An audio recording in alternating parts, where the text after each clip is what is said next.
That's the infectious enthusiasm of Kieran McGeehan, who's having an absolutely sensational season as it stands at the moment. What are we at? 24 minutes past 9. Let's welcome Joe Molloy to the show. Joe, how are you?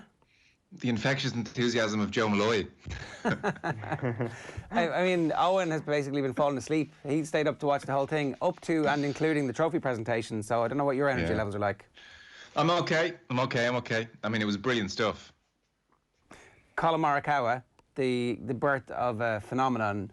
I mean, we kind of knew he was a phenomenon, but the way that you close out your first major, so he's won 50% of the majors he's played in. That's not a bad stat. And what happened for people who are just waking up and kind of trying to get to grips with, well, how did the golf go? Who's this Morikawa guy? What happened? Well, it was brilliant, I have to say. I mean, I wasn't sure if I'd stay up and watch the full thing, but I mean, really, right from moment one, when it became obvious that Brooks Koepka was double crossing himself and sending everything left and in massive trouble, this tournament kind of exploded open, you know? And suddenly everyone had to think, well, actually, who's going to win now? And we got to a point where I'd say around back nine, certainly, there were 5 or 6 players tied for the lead, and then another 2, 3, 4 within a shot, and all, I mean, quality pretty much all the way through. So every shot, or every putt on the green felt like it was for a tie of the lead, or to take the outright lead, or, you know, to put yourself massively in contention. So there was a degree of chaos for about 2 hours. You know, the TV was struggling to keep up, and here and there and everywhere. And someone was going to emerge, and everybody was stuck on 10 under for a lot of this tournament, for the kind of 5, 6 holes around the turn. And you knew someone would emerge, and it was Morikawa, and just in amazing fashion. I mean, the thing about Morikawa, as you said, I mean, he's a sensation and has been for a while. Even before this tournament, Morikawa had more wins than missed cuts. So he turned pro last year. He's 23 years of age, where people first started to really notice him. I mean, he won in his first year on tour, but then this year and late last year, he never missed a cut. He was often thereabouts. It was just really impressive, really solid, and he's a unbelievably mature 23-year-old. And his game is not jaw-dropping. Like, Morikawa doesn't hit a shot and you go, oh my God, look at this. The ball is traveling forever. This is insane. He is just precision. Now, when I say he doesn't hit the ball a long way, his average drive is 296 yards. But in the world of the PGA Tour, that's I think he's like, you know, top 80 for distance. But 296 is plenty when you're as good as him. His irons are brilliant. He has a dodgy putt in him. Might be the concern. Takes a long time over certain putts. He re-emerged post-lockdown, and he got into a playoff with Daniel Berger in one of the first tournaments, and I'd say he missed a 3 or 4 footer. And so you thought, oh, that's a bit of a chink, and that might damage him. But he came back a couple of weeks later at Muirfield against Justin Thomas, who, you know, went on to be world number 1. And interestingly, he went for broke in that tournament, like real cojones, on the 14th drivable par 4. And this echoes what happens last night. Is the bow I'm going to put wrapping it all. He was against Justin Thomas a couple of weeks ago at Muirfield, tough course. Par 4, 14th, water on the right. He watched the player he was playing with go into that water trying to drive it, and he still stood up and he drove the green, and he got himself into a playoff. Made up 3 shots on Justin Thomas in the last 3 or 4 holes, won in a playoff, spectacular. And everybody thought at that point, so about 4 or 5 weeks ago, wow, you know, he's got this rock-solid game, he's got temperament, and he's got some balls as well. You know, real go-for-it-when-it-counts stuff. So fast forward to last night. He gets it. One of the few bad shots he hits is on 14, and he's just shy of the green. And you think, oof, this will test his nerve. And he chips in. You know, sometimes great players have these moments. You think of Tiger at Augusta in 05, at 16. Not likening him or anyone to Tiger, but, you know, a big moment at a big time in a major, chipped in. That was him taking the lead. So suddenly everyone's, you know, so you've got Casey there, you've got Dustin Johnson there, you've got quality all the way through. And Matthew Wolff is there. Jason Day has this resurgence. DeChambeau is like coming back after wobbling earlier. They're all looking at the leaderboard. Morikawa has a 1-shot lead. So again, you're thinking, that's pressure. Like, he's 23. He's never been in this scenario before. He gets to the 16th. The 16th was always going to be decisive. Even McGinley at the start of the broadcast said, I can't wait till they get to 16. That could, you know, let's see who does what. It's a drivable par 4. On the Wednesday, Morikawa was playing his practice round, and he was talking to an analyst for the Golf Channel, Colt Knost, former player. And Knost sort of said to him, are you going to go for this? You know, when we get into the tournament. And Morikawa, sensible, mature chap that he is, said to Nost on the Wednesday, no, it's too windy. Don't like it. It's tight. I'm just going to, knock it up there and knock it on and take my chances with a wedge. Fast forward to Sunday. He goes for it. Turns to his driver, says, yeah, let's do this. And I mean, the thing about this guy, Jer, is he is just so straight off the tee. I mean, it's this baby fade, and it's perfect. It bounces on. He's got 6-7 feet for eagle, and he rolls it in beautifully. I mean, again, under pressure, nerves. I mean, we would all be gripping it and cozying it up there for a tap and birdie. He rolled it in.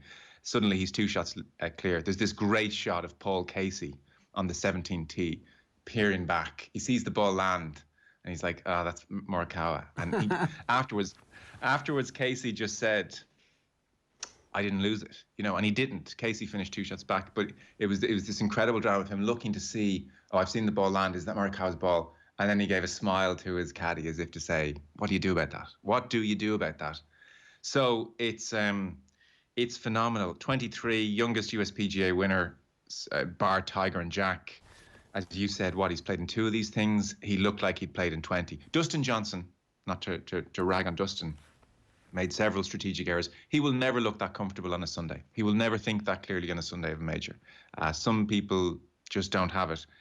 This guy has it, and yeah, I mean, again, it's not jaw-dropping, but I think what we're looking at here is a guy who could win 2 or 3 of these and 20 PGA Tour titles, and will be a regular in the top 15 world rankings for the next 10, 15 years. I think you're now looking at a guy that we'll be touching on in a lot of major previews for the next decade plus. So, this isn't a flash in the pan. This isn't a Sean McKeel kind of thing. No, it certainly feels like it's it's the birth of a superstar who I'd say that might actually be the lower end of the scale when you consider how quickly he's got to grips with life on the tour. It could well be. It could well be. I mean, if you said a year ago when he was turning pro then that this guy was really good, I would have estimated in his first year, well, he might get a PGA Tour win, maybe 2. You wouldn't have said 2 wins and a major in this fashion, and that's with having missed 4 or 5 months of the season as well. So he's already surpassed what you could say are reasonable expectations. I remember when he won a couple of weeks back against Justin Thomas at Muirfield.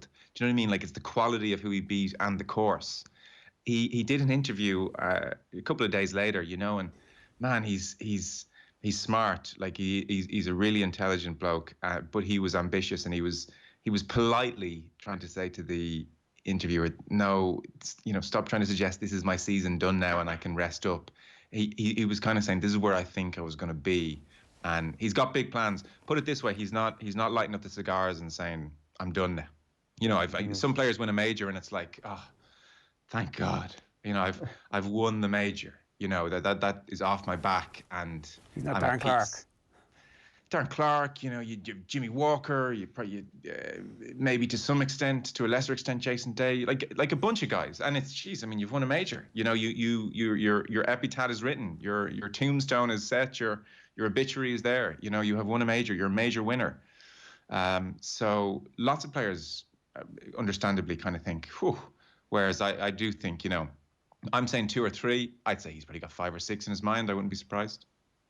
It's great that this is exactly how it happened as well, that driving the green was the winning shot, but driving the green didn't come from a Bryson DeChambeau or Brooks Koepka. Like, does this do we need to reevaluate a little bit, Joe, how dramatic we've been about the changing face of golf over the last little while, that bigger isn't necessarily better? That's a very interesting question, yeah. Probably not still,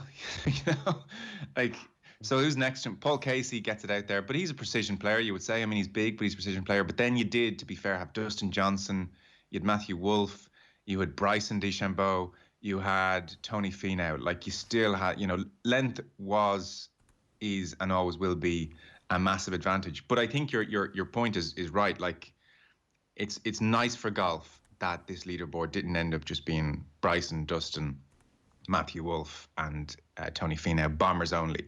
It's nice that a guy who can hit it a measly 296 yards off the tee average, which, is still very decent. But it was nice that, in a sense, it was a victory for precision and strategy and nerve.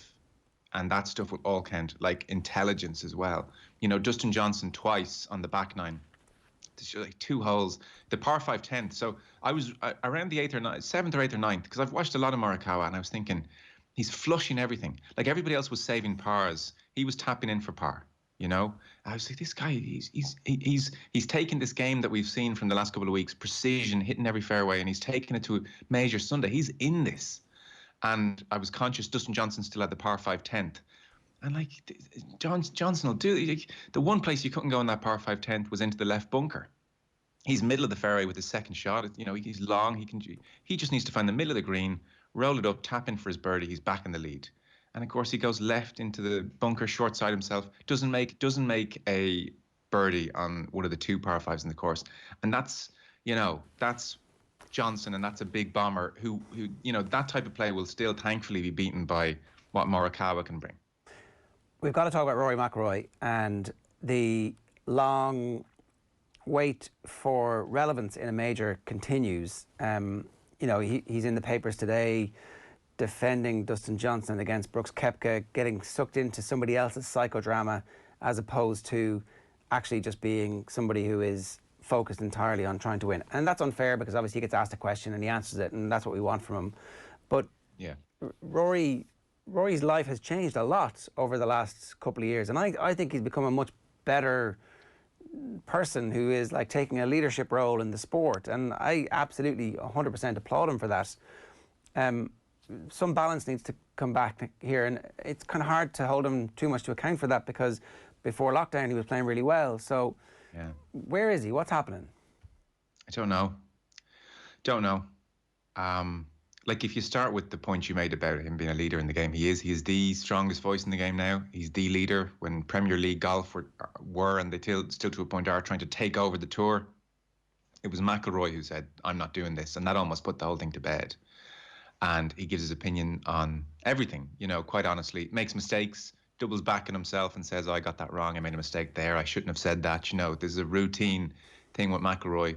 But in some ways, you can kind of admire that. As you said, he's always asked about everything, so he's going to make mistakes. I mean, it's hard to be too critical because he was in such amazing form pre-lockdown. It's railroaded his career. As I said to you guys on Thursday, it did seem in April, like he was going to be the Masters winner in waiting, and we'll never know. We'll never know. But he was red hot then. He had 7 consecutive top 5s. He was sharp. Lockdown happens. I would like someone to have asked him how much he was able to practice, or how much he practiced, or how do you explain it? He's been vaguish in some of his answers, and that's fair enough. You take this week. I mean, the standout thing he did, and it is a standout thing, and it'll be you be remembered in some ways as much as a lot of the play is. In the second round, he was just shy of a green. He was in the rough. An ESPN reporter stood on his ball and knocked it down further. And the ESPN reporter, she was very apologetic, and she let the rules officials know. And so the rule there is you get to replace your ball. And they replaced the ball, and they were ready to go. Rules official was happy. And McIlroy said, and he wasn't making a big deal about it. He probably didn't even know he could be heard, or, he wasn't, the camera wasn't right on top of him. But he said, that's still too good a lie, I think. I'm not happy with that. His logic was if she couldn't see the ball and stepped on it, it had to be nestled down further. So he with his drop, he got it down even further into this horrible rough and made his bogey. And it was an exhibition of class and integrity. And afterwards he said, look, I'm all about the rules. I'd rather be on the wrong side of them than get away with something. You contrast that to Bryson DeChambeau looking for a ruling because there's 2 ants near his ball. Yeah. The previous week. So there is a class to him. Like, there really is. You have to say that. But if you want the technical analysis, he's getting the club stuck behind him, and it's killing him on his wedges in particular. And Paul McGinley talked about it, and this is a common miss from his driving was okay. Tough driving course. His driving was okay. His wedges killed him. Too often, and too often his wedges have been a weak aspect of his play, relatively speaking, and he had 1 or 2 bad moments with the putter as well. Equally, he hit some like second round as an example, Ger. First hole, beautiful drive, wedge from 118 yards, stone dead birdie.